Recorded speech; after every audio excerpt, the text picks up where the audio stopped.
couple of examples. There was a man who came to me who was in an incredibly bad state. He was shaking from head to toe. He couldn't even close his eyes for a relaxation to begin with at all, because he'd seen a stranger jump to his death in front of him. And so he kept on replaying in his mind that whole scenario, from seeing the guy and watching the event unfold. And so every time he closed his eyes, that's all that he could see. And so I used the rewind as one of the techniques with him.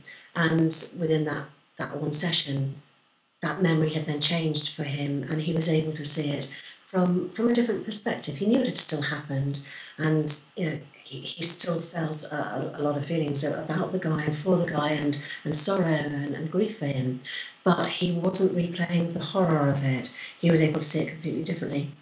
There was a little girl I worked with as well who had accidentally watched some video footage of the Taliban, and her father at that time was living in Afghanistan, and so the parents didn't know that she'd seen that, but she'd started running away from home and from school. Basically, she was trying to run away from herself, from her mind and what it was doing. She was replaying the Taliban that she'd seen and thinking that they were after her father and they were going to get her father. And so we worked using the rewind technique and changed the Taliban to be in nappies and sort of ballet tutus and stuff like that, and so that she began to see them very differently. And then when she did think of them, she just saw them as really silly people, and they weren't a threat to her father. And her father's now back in this country, so all is well. A lady I worked with as well had a young child, and if the young child wanted to cuddle her or tickle her, she'd freak out, especially if the child's hands went near her neck. And it turned out that she'd had somebody attempt to strangle her. And so any time that there was any physical contact anywhere near her neck or that part of the body, she'd be back there in that situation again. And so using the rewind, we changed that experience for her, and then she was able to have cuddles with the little girl, have the little girl's hands and arms around her neck, and no problem at all. So those are just a few examples. I use it for all sorts of different things, from major to minor things and in different ways, but to help people to see incidents that have happened, but in a different way. So they still know that the thing has happened, but the emotional content is taken out of it. That's right, isn't it? I mean, it's not as if they don't know it was bad at the time. Yeah. But it doesn't feel so horrifying to think about. So it's more like they can choose to think about it or not, rather than the memory comes to them out of control kind of thing, And it's interesting about the Taliban. You're talking about sort of vicarious trauma, how people can see something on TV. I think after 9/11, particularly, there were thousands of reported cases of people, because we were showing the images over and over and over again, weren't we, on TV. And it's very easy to be vicariously traumatized, or hearing someone else describe something. Even, it's I've certainly worked with people who've, because their imagination kicks in, and we can traumatize ourselves through what we imagine. The imagination, as we know, is powerful, what's the sort of thing that you've noticed after you've done the rewind in the way that someone relates to the memory? I mean, obviously they've still got the memory, but I think one of the main things, and even for very traumatic things, is that they can think back on it and even laugh, which is extraordinary if you think it's something that has been terrorising them. Yeah. Just what you were saying, talking about 9/11, at the time that happened, I was working at the BBC, and so I was watching even more footage than probably most people. I'd loved flying, but after that, I developed an incredible phobia. Wouldn't go on a plane, take the ferry, the train, whatever instead. And so I actually did then, once I learnt it, the rewind on myself. Right. No.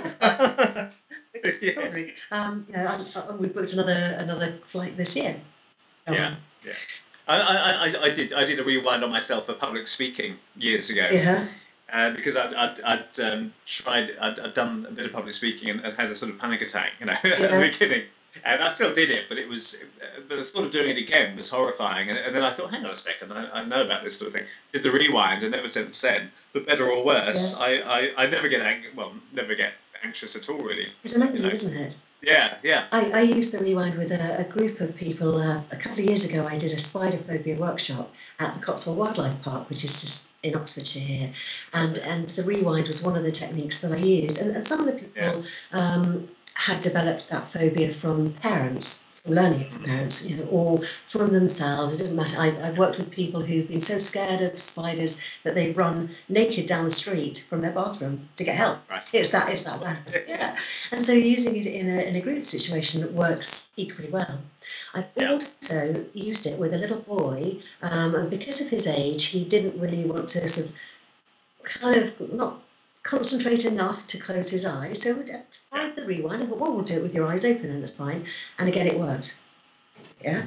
It was amazing. Yeah, yeah, and as you say, you can adapt it. It's really the principles that are the important thing. I mean, it is a technique which is quite sort of structured, very structured, but you can use it flexibly.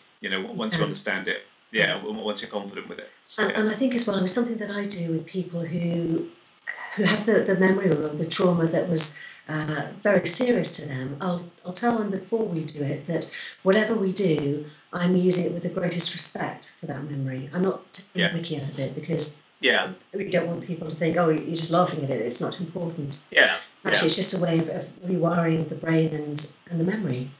Yeah, and it's interesting you mentioned that sometimes people sort of laugh at it. I mean, I found personally that doesn't tend to happen so much if it was a traumatic memory, they were attacked or something like that. But for phobias, certainly, people now find the thought of spiders amusing, whereas 30 minutes before it was something that terrorised them, and that's a really massive shift.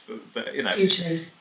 Yeah, and we don't, if you laugh at something, you're kind of seeing it from the outside, aren't you? You're more objective about it. Yeah. That's what humour is in a way. So it is, and absolutely, you're seeing it from an observing point of view as well, rather than in it. With the spider phobia workshop, I got lots of normal spiders for them as well, but also had a tarantula, and the tarantula became Fluffy, the tarantula, and a cuddly kind of like cute thing. Yeah. Well, I always think tarantulas are more like mammals anyway. Yeah, I think they are. I remember seeing a couple in Cuba, and they were huge. You could have put saddles on them, But no, that's it's very interesting. The spiders in particular, I think it's the movement as well. People don't like, isn't it? The scuttling. Flight or free. Yeah. You see something suddenly move, and you didn't know it was there. Yeah. Yeah, and that can sort of tip into panic, sort of accidentally, can't it? Whereas, so someone can still jump if something moves quickly, but then from that jump, that they calm down quickly. That's what we want. So to calm down quickly and to see things in a different way. Okay, and talking about you for a second, I saw you were voted Challenge Oxfordshire Health Practitioner of the Year. I was, which is amazing. I heard that through the grapevine, and. Can you tell us a bit about that? Yeah, no, that was something that I didn't really know much about until I was asked to kind of join in with it, see if I might take part. And I was like, oh no, because I've never been that good at kind of putting myself forward and going, look at me. But I was encouraged to, and then I got through the first round with enough people kind of saying yes, she needs to be, and then some word got out, and the votes just kept coming in, and it was incredible. It's absolutely incredible to have won that. That was such an honour from people that I'd worked with, and it was with all different health practitioners throughout Oxfordshire, doing all different sorts of things. Other hypnotherapists, other psychotherapists, but nutritionists, the yoga people. They picked me, which is brilliant. Well, if you told me about it at the time, I would have voted for you as well. I haven't voted. God damn it. Tell you next time. Fantastic. Okay. Well, thank you very much. This is really, really useful, and keep doing the fantastic work that you're doing. And it's lovely to talk to you. And you as well. Okay. Thank you very much. Bye. Thanks, Pippa. Bye. Bye-bye.